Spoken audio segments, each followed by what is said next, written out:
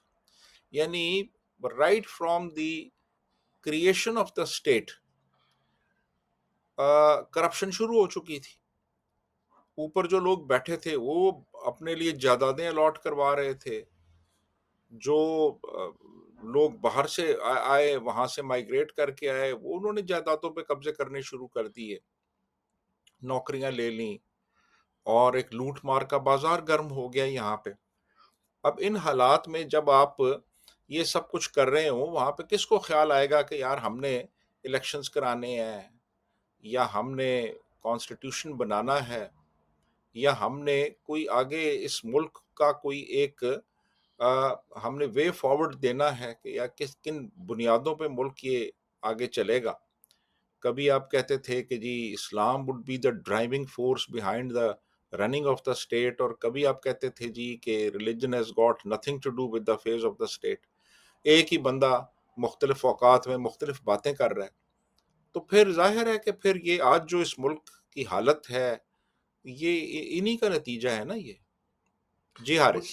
آپ کی باتوں سے یہ لگتا ہے کہ, اور یہ میرے ذہن میں بھی سوال آتا ہے, ایک تو گورنر جنرل کا جو قائد اعظم کا عہدہ تھا, کیا یہ سپریم لیڈر کا اگر آپ کو آزادی ایک طریقے کی مل گئی ہے تو کیا چلے ٹرانزیشن کا فیز ہو سکتا ہے؟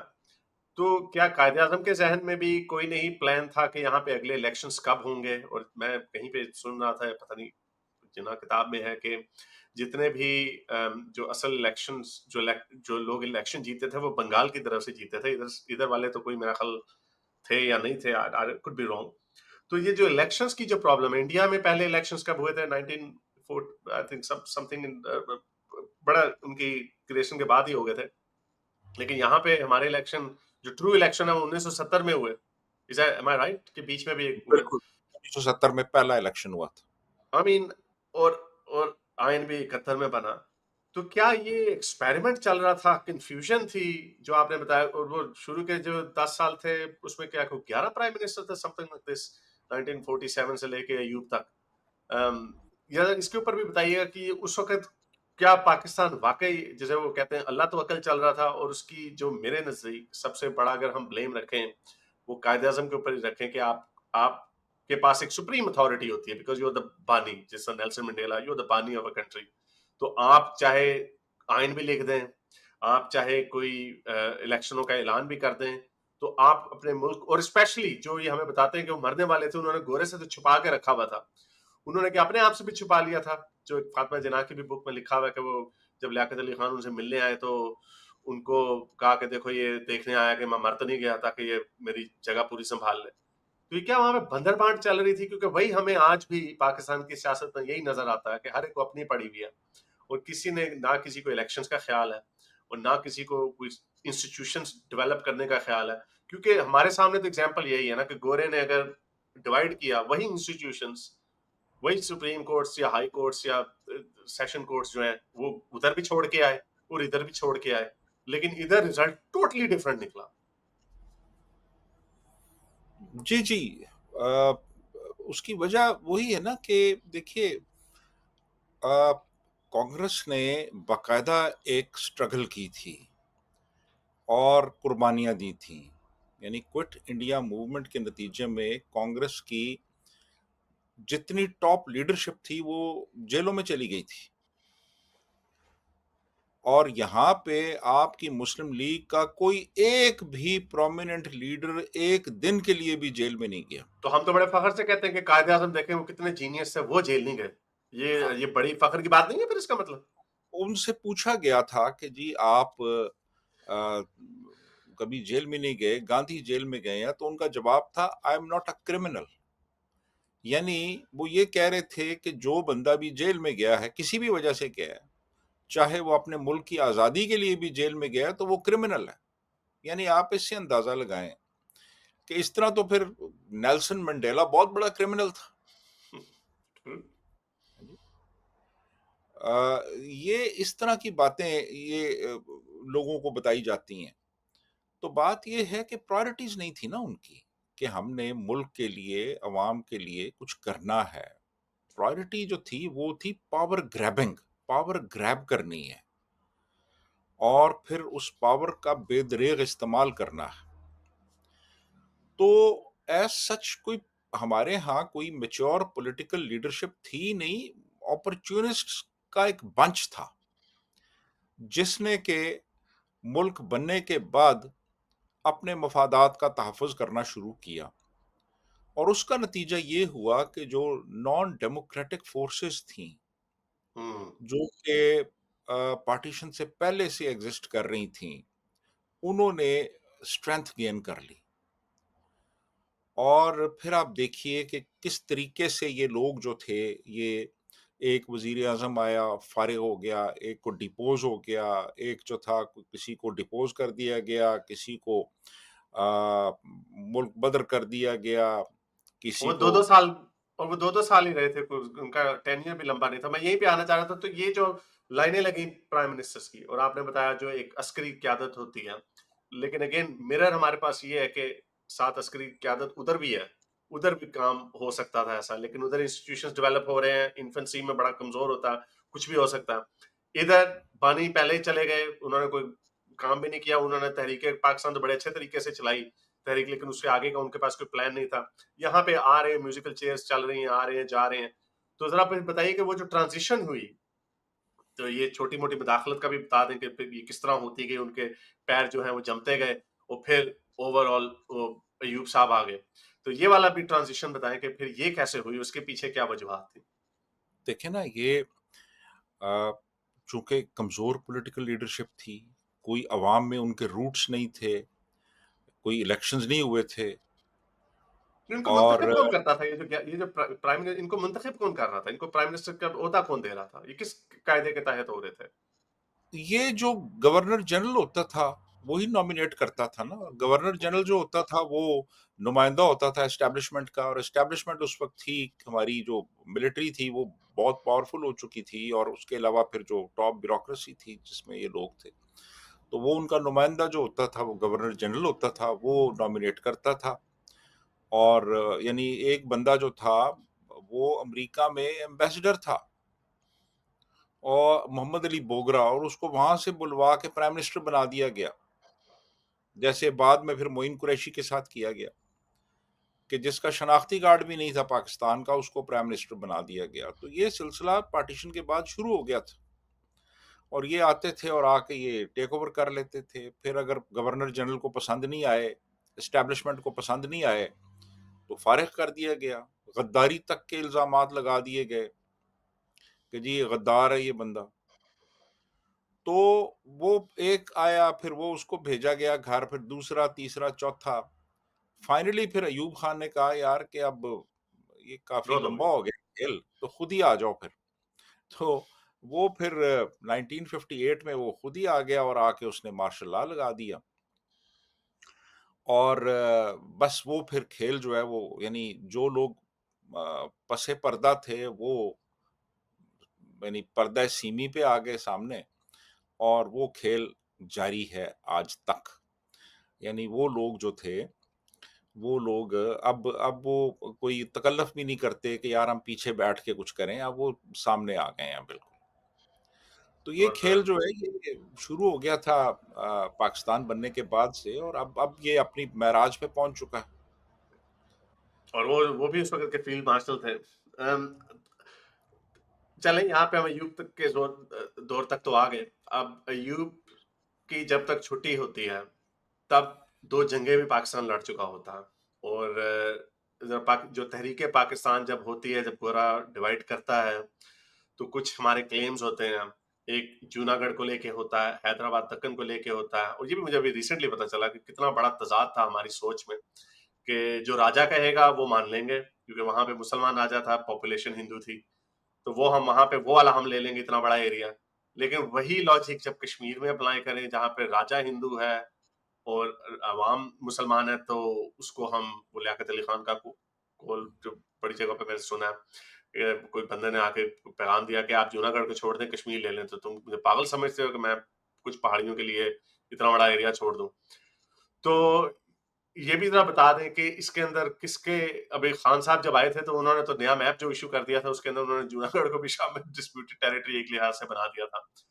تو یہ اس کی کیا سٹوری ہے؟ یہ کیا پاکستان اسی وقت سے جہاں پہ اور غلطیاں ہو رہی تھیں، کیا یہ وہ گرج ہم نے رکھنا تھا اپنے اندر کشمیر کا، یا کوئی بھی ایشو تھا، چلیں جونا گڑھ اس سے تو ابینڈن کر لیا کیونکہ وہ ہمارے ساتھ جڑتا نہیں تھا، تو وہ ایشو اس وقت کا لنگر کرتا ہوا ایک فیسٹرنگ وونڈ بن گیا کہ آج تک ہم نے کہا کہ ہم نے اس کے اوپر ہی لڑی مری جانا ہے، اور ہمارا جو ایڈورسری ہے وہ اتنا طاقتور ہے کہ اس سے ہم لے تو کچھ نہیں سکتے، ہم نے ہر چیز ٹرائی ابھی تک کیے جا رہے ہیں.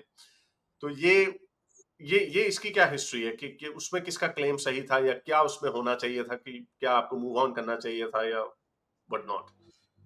دیکھیے 3 جون کا جو پارٹیشن پلان تھا نا، اس کے مطابق جو مہاراجا تھے، جو پرنسلی اسٹیٹس کو رول کر رہے تھے، ان کو اختیار دے دیا گیا تھا کہ وہ یا انڈیا کے ساتھ ایکسیڈ کریں یا پاکستان کے ساتھ کریں.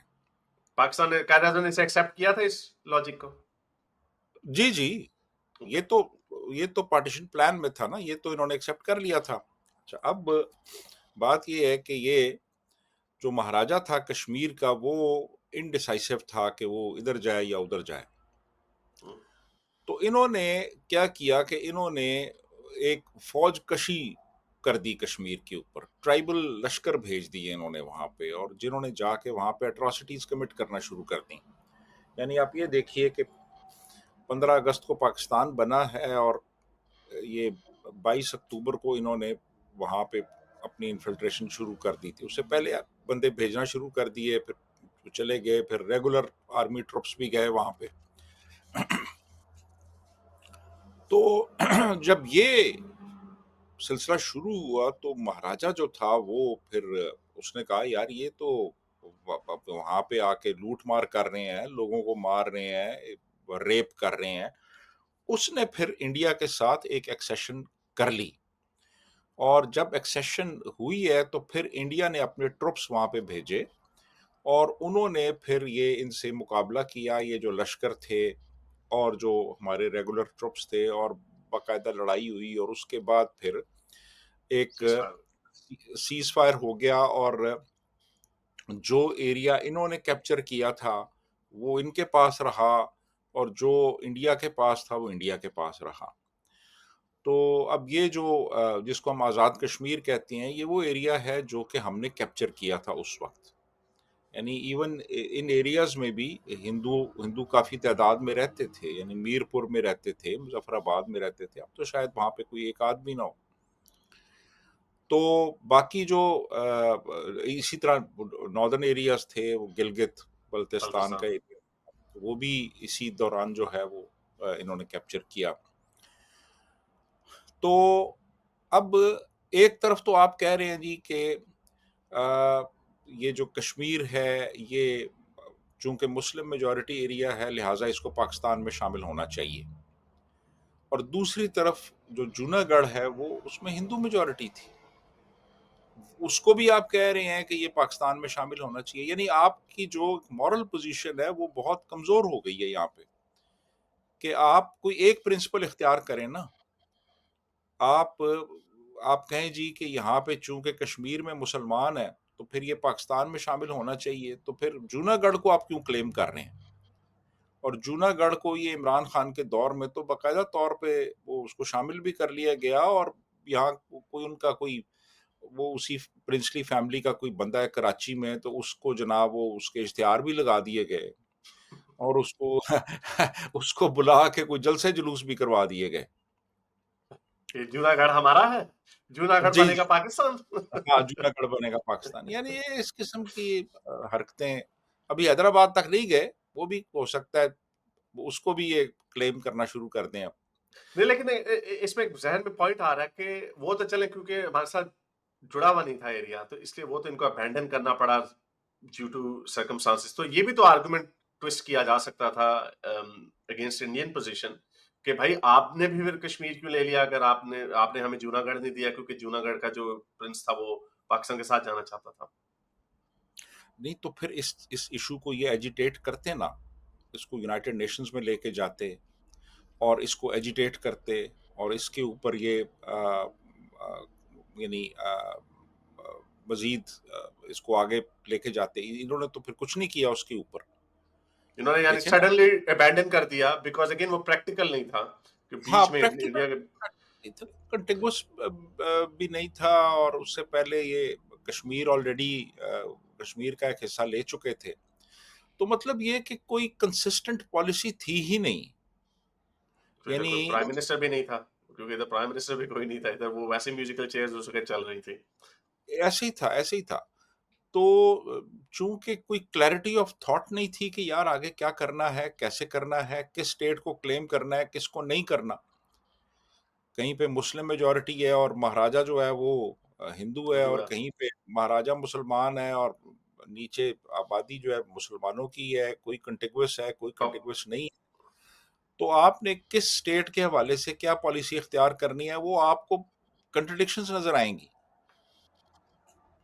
یعنی اتنی کنٹرڈکشنز کہ یار آپ ایک طرف جو انڈین مسلمز ہیں ان کو کہہ رہے ہیں جی کہ آپ لائل سٹیزنز بن کے رہیں انڈیا میں، اور یہاں آپ کہہ رہے ہیں جی کہ ہندو اور مسلمان اکٹھے رہ نہیں سکتے.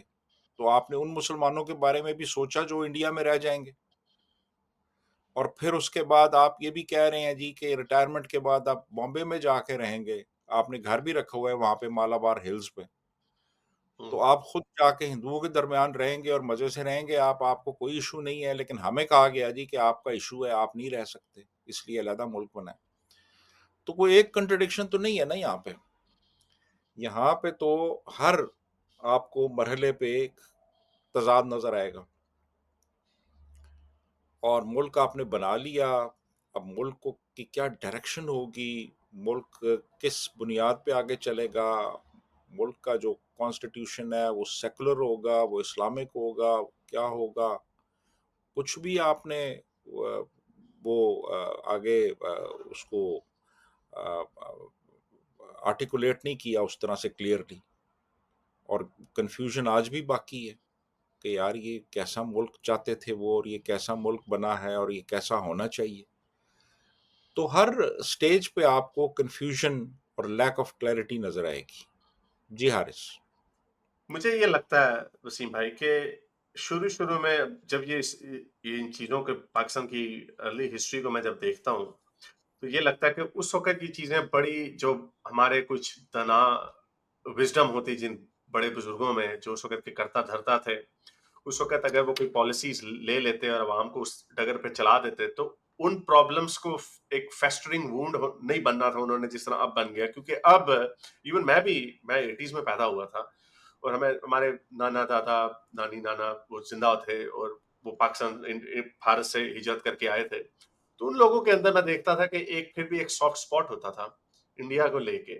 وہ بڑا ان کے آنسو آتے تھے انہیں کہ ہمارا گھر ادھر گرداسپور میں تھا تو کہیں کسی اور جگہ پہ تھا.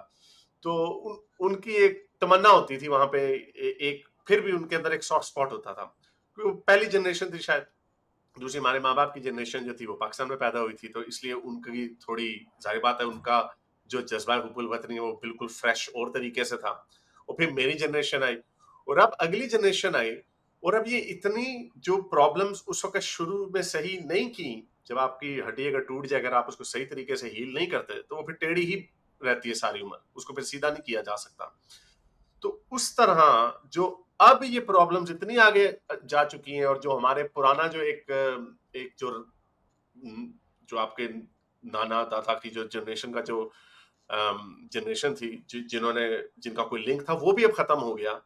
اور اب اس حالات میں یہاں تک آ گئے کہ بڑا افسوس ہوتا ہے کہ جو لوگ جو ہم نے یہ بتایا کہ ہمیں تو بتایا کہ ہمارے ہیرو ہو رہے ہیں تو کلچر ہو رہا ہے گائے وہ گائے کو کھاتے ہیں، ہم گائے کو کھاتے ہیں تو وہ گائے کی پوجا کرتے ہیں، ہم اکٹھے نہیں رہ سکتے. اور بڑی مزے کی بات آپ نے بھی اس کا اشارہ کیا کہ پہلے جب مغل دور چل رہا تھا یا جب آپ کی بادشاہتیں چل رہی تھی تب تو آپ کو بڑے مزے آ رہے تھے.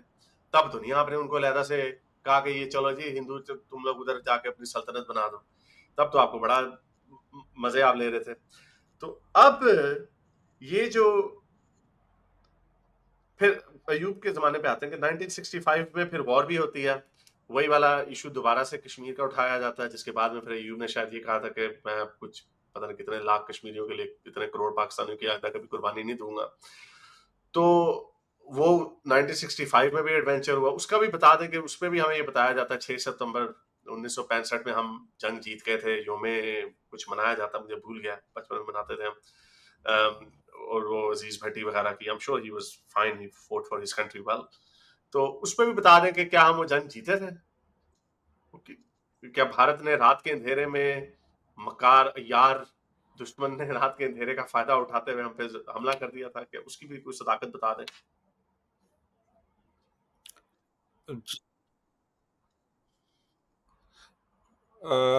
ایک سیکنڈ، یہ کچھ تھوڑا سا میرا خیال ہے کنیکٹیوٹی کا ایشو ہوا تھا ابھی. ہاں وہ ہو جائے گا، وہ بعد میں ہو جائے گا. آپ کو میرا کوشچن سمجھ آ گیا تو اس کا جواب دے دیں آپ. اوکے، دیکھیے بات یہ ہے کہ یہ انہوں نے مارچ میں جو رن آف کچھ کا ایریا ہے، جو بڑا بیرن ایریا ہے، وہاں پہ انہوں نے کچھ انکرشنز کی اور کچھ معمولی سے گینز بھی حاصل کیے مارچ 1965 میں.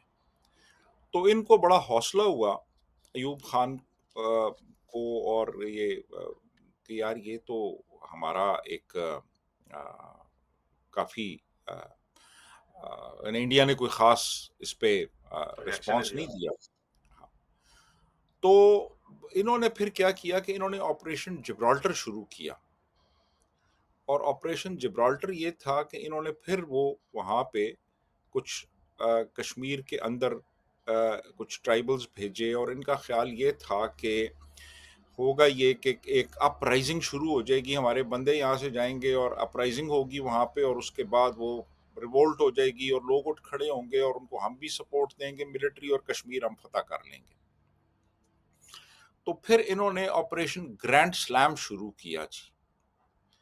یہ آپریشن اگست کے اینڈ میں آپریشن گرینڈ سلام شروع ہو گیا جی. اس میں وہ باقاعدہ طور پہ اکھنور کی سائڈ پہ انہوں نے باقاعدہ بندے اندر انفلٹریٹ کر کے. تو اب جب انڈیا کے لیے سچویشن تھوڑی سی کرٹیکل ہوئی کہ یار ہمارے ریگولر ٹروپس جو ہیں وہ داخل ہو چکے ہیں کشمیر کے اندر، تو انہوں نے پھر لاہور پہ اٹیک کیا، کیونکہ انہوں نے اپنا وہ جو اوپر پریشر تھا اس کو ریلیز کرنا تھا. انہوں نے لاہور سے انٹرنیشنل بارڈر پہ اٹیک کر دیے. تو اب جنگ کی صورتحال یہ تھی، اس وقت حالات یہ تھے کہ ہماری ٹاپ لیڈرشپ کو پتہ ہی نہیں تھا کہ کیا ہو رہا ہے. وہ کہتے ہیں جی کہ میاں ارشد حسین پاکستان کے ہائی کمشنر تھے دلی میں، انہوں نے ایک سائفر بھیجا کہ جی انڈیا اٹیک کرنے جا رہا ہے، اور وہ فورن آفس پہنچا تو عزیز احمد نے اور اس کے اوپر بھٹو نے اس کو دبا دیا. اور رات کو ایوب خان کو ایئر فورس کے ایک آفیسر نے انفارم کیا جی کہ انڈیا اٹیک کرنے جا رہا ہے.